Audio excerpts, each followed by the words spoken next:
train on the 4th of July in Pullman. But what makes Pullman special is the role it's played in our history. This place has been a milestone in our journey toward a more perfect union.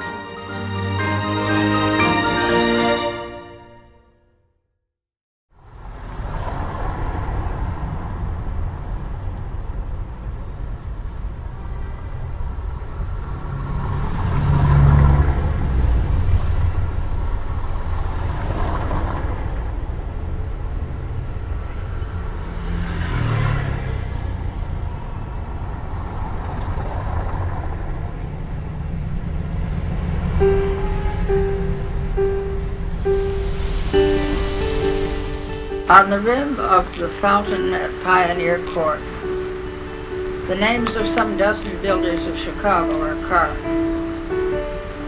Among them, that of George M. Pullman,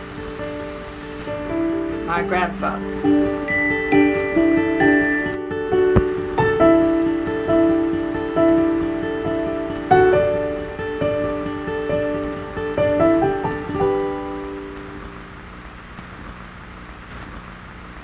He came to Chicago in 1855, a young man of 24.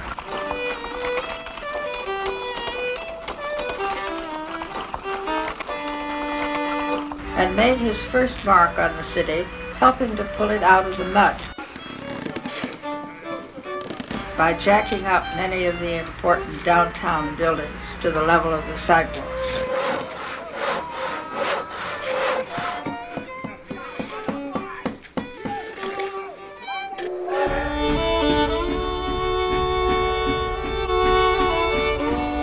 Several years later, he went by train and stagecoach to Central City, Colorado,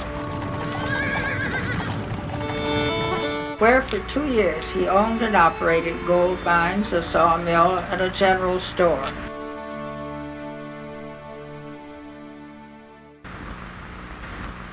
Before returning to Chicago to design and develop his sleeping cars, which so transformed travel that the name of Pullman came to mean all that was comfortable and luxurious in railroad transportation.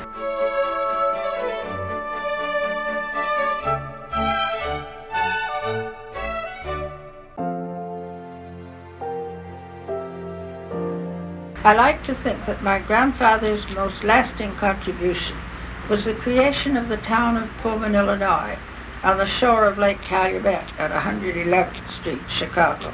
There, between 1880 and 1884, a whole town grew, the first planned industrial town to be built in this country. It was designed by 2 young men from the East, Solon S. Beeman, architect, and Nathan Barrett, landscape architect, who were inspired by Mr. Pullman's vision and went to work immediately and enthusiastically. A sewer system, water mains, gas lines, streets, and parks were laid out, and an artificial lake constructed. Car shops, administration building, Florence Hotel, Market Hall, Greenstone Church, school, and the arcade building, a veritable shopping center, complete with theater, library, meeting rooms, shops, post office, and bank, sprang up with amazing speed. Simultaneously, modern, convenient, and attractive houses were taking shape to be rented to workers of all grades. For one of Mr. Pullman's ideas was that good living conditions would encourage good and contented employees. He provided his workmen, as well as his executives, with amenities far from common in 1880.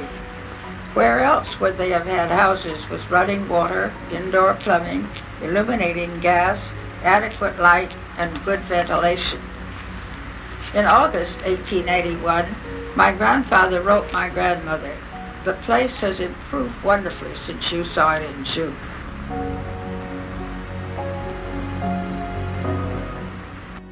Mrs. G. M. Pullman, Long Branch, New Jersey, Pullman Cottage, Chicago, 17 August, 81. My darling wife, I received your nice long letter this morning and enjoyed its perusal very much. Mother came in and went with me to Pullman at 10 o'clock, and we returned at 2. The place has improved wonderfully since June, and I am sure you would be quite delighted to see it. Florence Avenue and all the little parks are now quite complete. There are great quantities of flowers, which, with the trees, shrubbery, and fresh green lawns, makes a beautiful picture. If the hotel was ready for occupancy, I think I would prefer to stay there instead of Chicago. My precious darling, I hope you will be quite and thoroughly rested by the time you receive this.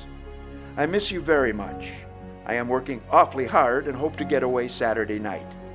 We'll write you again in a day or two. Love and kisses for the children, and a world of love for my darling. Yours always, George.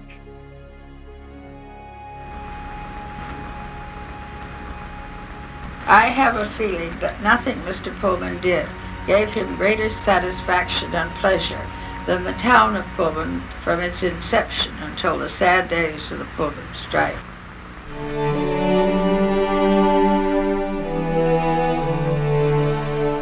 He died of a heart attack in 1897.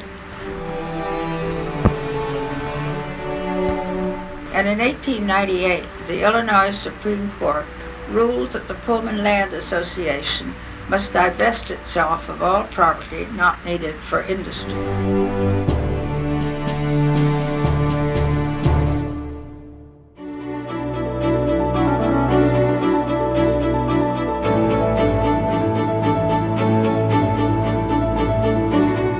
As Pullman ceased to be a company town, its population gradually changed, though some families stayed on and have third and fourth generation descendants here today. The town was so well planned and solidly built that now many of its dwellings are sound, habitable, and architecturally well worth saving. In 1969, through the efforts of the Pullman Civic Organization and its Beeman Committee, Pullman was designated an Illinois Historic District, and in subsequent years a national and a Chicago landmark.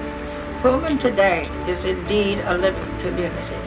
Its residents and the 2-year-old historic Pullman Foundation are dedicated to its restoration and preservation as an example of the enlightened vision of George M. Pullman. This bicentennial project film is part of a continuing effort to document the quality of 19th century life in the town of Pullman.